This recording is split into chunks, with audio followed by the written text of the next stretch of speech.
agradecer a Marisa esta instancia para poder compartir básicamente esta temática del impacto de las normas de protección de datos de salud en cada uno de nuestros países. Y a nosotros nos toca especialmente porque hemos estado involucrados en proyectos de investigación que tratan de mejorar nuestro espacio regulatorio, nuestro panorama regulatorio. Voy a eh, presentar más que nada, más que cuestiones normativas, sustantivas, me gustaría más bien presentar cuál es la situación en Chile desde el punto de vista de su orgánica, qué significa hoy en día tener una ausencia de una ley de protección de datos robusta y cómo Chile ha funcionado bajo el modelo, yo diría, de eh, atribuciones de competencias muy dispersas, muy inorgánicas y como una lógica de patchwork, ¿no? Entonces, eh, quizás esa experiencia pueda ser útil para reconocer nuestras propias deficiencias en la región, ¿no? Sin duda, si uno ve las finalidades por las cuales los datos de salud fueron extremadamente relevantes en pandemia, donde se vieron interactuando cada una de estas dimensiones, ¿no? La necesidad de fines de investigación científica, epidemiológica, el cuidado del paciente y gestión clínica, de que duda cabe, pero el desarrollo también de políticas públicas de salud por el interés público. Todo esto generó en Chile una enorme, enorme tensión desde el lado del Ministerio de Salud, sus competencias orgánicas muy generales y la ausencia de bases legales para el tratamiento, o ausencia de bases legales específicas para el tratamiento, y por otro lado una preocupación de muchos investigadores de la ausencia de datos de calidad con garantías de procesos de anonimización robusta para poder investigar y apoyar al gobierno en el proceso de la pandemia. Entonces, hubo diría yo, una tensión, un equilibrio ausente entre el interés público y el derecho a la protección de los datos personales de salud, cuyo diagnóstico, diría yo, se debe a la ausencia de una ley de protección de datos robusta, que es una ley muy antigua, que ya se las voy a presentar, y yo diría bases legales insuficientes y ausentes en algunos casos para el tratamiento de datos de salud.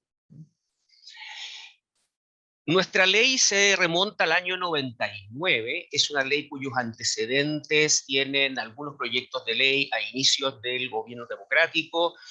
muy orientada principalmente a la protección de los datos comerciales y financieros, y cometió uno de los tradicionales errores quizás de nuestro país, pero quizás en otros países latinoamericanos, de la transportación o el trasplante normativo de un país a otro. Hubo una copia muy, muy exhaustiva, diría yo, de una ley de datos española que ya estaba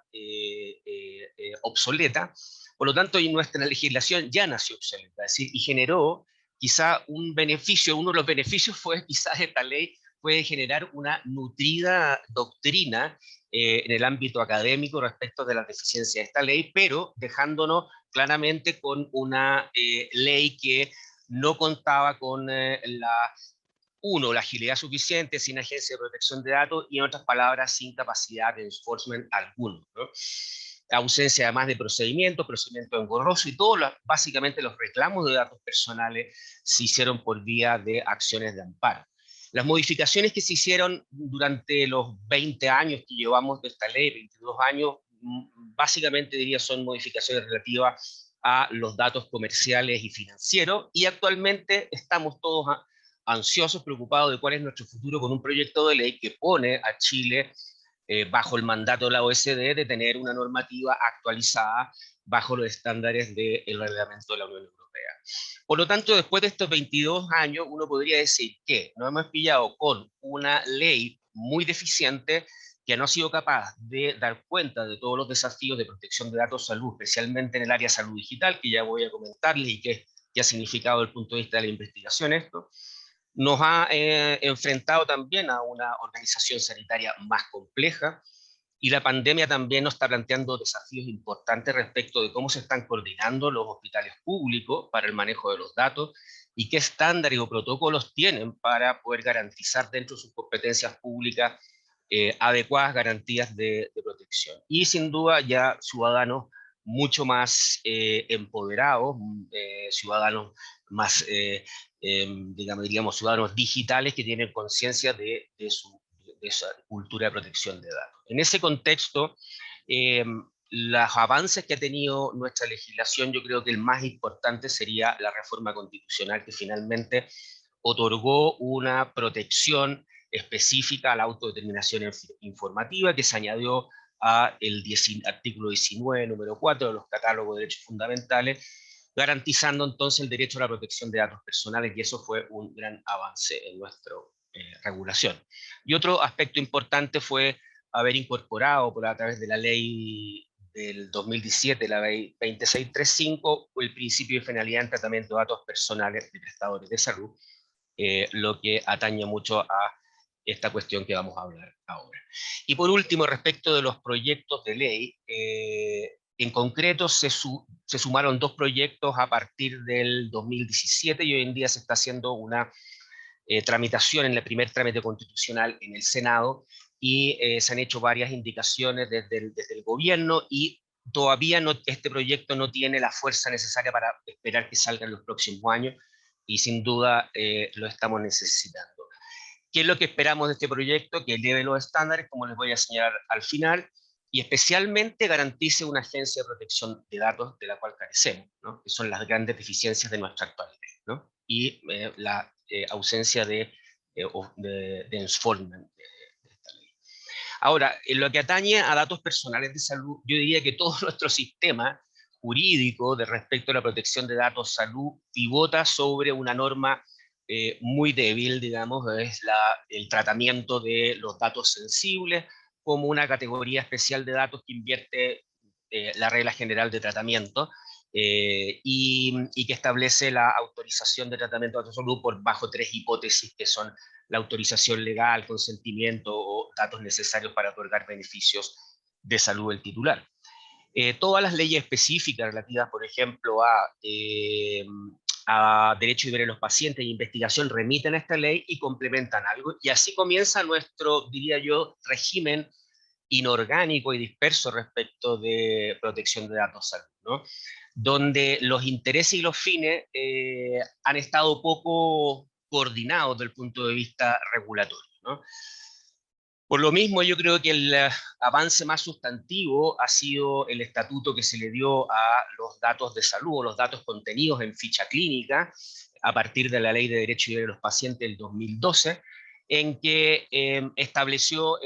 los mecanismos de acceso restringido a aquellos que atienden directamente al titular, a la persona titular de los datos, y excepciones de acceso que fueron bastante mal diseñados y que nos deja hoy en día, por ejemplo, para el reuso de la información clínica con bastantes deficiencias, ¿no? Lo que hace cada vez más necesario un cambio legislativo. Ahora bien, yo me voy a referir a tres puntos de cómo estamos enfrentando, ante una ausencia de una ley robusta, la salud digital, especialmente la telemedicina, el uso de los datos con fines de investigación y cómo nos enfrentamos en pandemia, y el tratamiento de los datos por organismos públicos, especialmente los de salud. Respecto de la salud digital, y me voy a detener especialmente en la telemedicina, Chile, yo diría, tuvo tímidos avances respecto de la telemedicina, hasta que, diría yo, con el Programa Nacional de Telemedicina el 2018 se logra ya introducir un prototipo de hospital digital, y con una remisión de esta normativa, de esta resolución ministerial a la Ley de Protección de Datos y a la Ley de Derecho de los Pacientes, y nada más, sin normativa específica. Pero sin duda la pandemia nos obligó a generar una normativa administrativa mucho más poderosa cuando se empezaron a codificar teleconsultas a partir del año 2020, lo que obligó a dictar varias resoluciones, una de ellas la del MinSal, donde se establecían los códigos de prestación, que fijó algunas pequeñas reglas relativas a protección de datos y a medidas de cuidado de privacidad y resguardo de la ficha clínica. Y del punto de vista administrativo, la norma más sustantiva, con mayor contenido, fue el oficio de la Superintendencia de Salud, que regula tanto a los prestadores públicos como privados, en que se remitió especialmente a la Ley de Derecho de los Pacientes, y a otras normativas relacionadas con la protección de los datos contenidos, por ejemplo, en licencias médicas electrónicas que estaban también reguladas por un oficio administrativo. Y después el Ministerio reconoció un conjunto también de normas y de mecanismos para entablar la consulta electrónica, eh, garantizando los estándares, de alguna manera, de buenas prácticas y el reconocimiento de las normas mínimas legales que eran derecho del paciente y ley de protección de datos. Y respecto a otras normas que fueron complementarias y que fueron muy relevantes, fue ya una normativa del 2019 que permitía la venta electrónica de medicamentos, y en el año 2020 la modificación del Código Sanitario que permitió hacer receta electrónica sin la exigencia de firma avanzada, sino firma simple, lo que va a permitir el día de mañana, con la implementación de esta norma, de poder emitir, por ejemplo, recetas retenidas o recetas cheque, y eso es un proceso de implementación que está pendiente todavía en nuestro país. La pandemia, ¿qué significó desde el punto de vista de la revolución de los datos de salud en telemedicina? Bueno, el Ministerio ponerse al día, dictar un reglamento. En este momento este reglamento está en la etapa de evaluación en la Contraloría de la República, todavía no se ha dictado, y en general fue un reglamento bastante discutido por la comunidad. Se hizo una consulta pública abundante y que permitió hacer varias mejoras a este reglamento, especialmente el ámbito de aplicación, ¿eh? Es decir, que se podía prestar atención de salud remota a aquel que estuviese fuera del territorio, bastaba solo que estuviese domiciliado en nuestro territorio. Y se contaron con una serie de normas técnicas, de estándares tecnológicos, de interoperabilidad, y por último los derechos y deberes de las personas, estableciendo cuáles son los requisitos mínimos del consentimiento informado y los requisitos necesarios para las personas que tengan problemas de accesibilidad, y también estándares de protección y seguridad de los datos en la transmisión. Buena medida esos aportes los pudimos hacer a partir de este informe que fue desarrollado durante 3 años con otros colegas de la universidad y otras universidades de nuestro país, en que mantuvimos un diálogo con el Ministerio para ir generando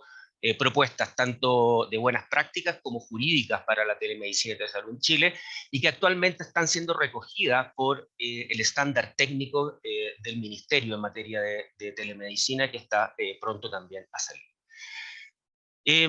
Avanzando más a los temas de investigación, sin duda nuestra ley, por una mala técnica legislativa, nos dejó sin acceso sin acceso a los usos de ficha clínica con fines de investigación, el reuso, básicamente porque no se contempló la posibilidad a nivel de autorización legal, y eso hoy en día está produciendo hace mucho tiempo una interpretación bastante sui generis de parte de los comités, comités éticos para hacer bases de datos, en fin, exigiendo básicamente la anonimización de los datos de salud por parte de los, digamos, personas que mantienen los registros de salud. Pero claramente está haciéndose bajo un estándar legal todo el uso secundario de datos personales. Y eso ha significado también debilidad en